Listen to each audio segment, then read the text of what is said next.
Bonjour et bienvenue sur la chaîne AFC News TV. D'après les statistiques de cette chaîne, plus de 74% de personnes regardent nos vidéos sans être abonnées à la chaîne.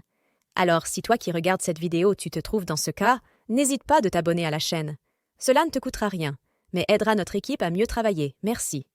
Le 24 septembre au soir, le président français Emmanuel Macron annonçait à la télévision que l'ambassadeur de France à Niamey rentrerait incessamment sous peu, que les 1500 soldats français suivraient d'ici la fin de l'année. Pour Sylvain Ité, c'est fait. Et pour les militaires, Franck Alexandre, ça commence donc aujourd'hui. Oui, et les premiers à plier bagages, indique l'état-major des armées, devraient être les 400 soldats actuellement déployés à Walam, le long de la frontière malo-nigérienne. Ces militaires participaient à l'opération Al-Mahaou avec les forces armées nigériennes pour sécuriser le Liptako nigérien. Regroupés en deux sous-groupes tactiques interarmes à Walam et Tabaré-Baré, ces militaires français rejoindront Niamey par la route avec, dans un premier temps, Édouard, l'organisation des convois, mettre en ordre de marche les véhicules de combat, définir un itinéraire qu'il va falloir sécuriser pour rejoindre la capitale nigérienne. La distance n'est pas très longue, 100 kilomètres, mais selon l'état des pistes, le trajet peut être long et dans quelques jours, une fois arrivés à la base aérienne de Niamey,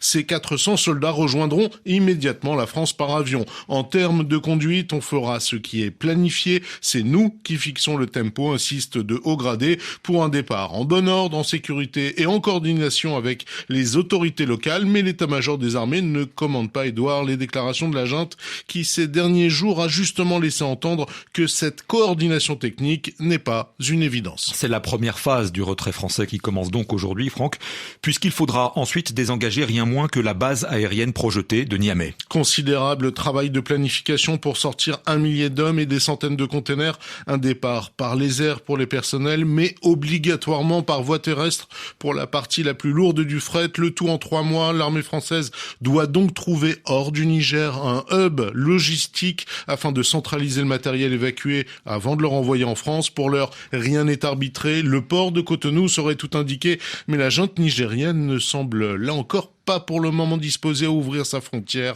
avec le Bénin au convoi de l'armée française. L'équation logistique du départ français pourrait par conséquent,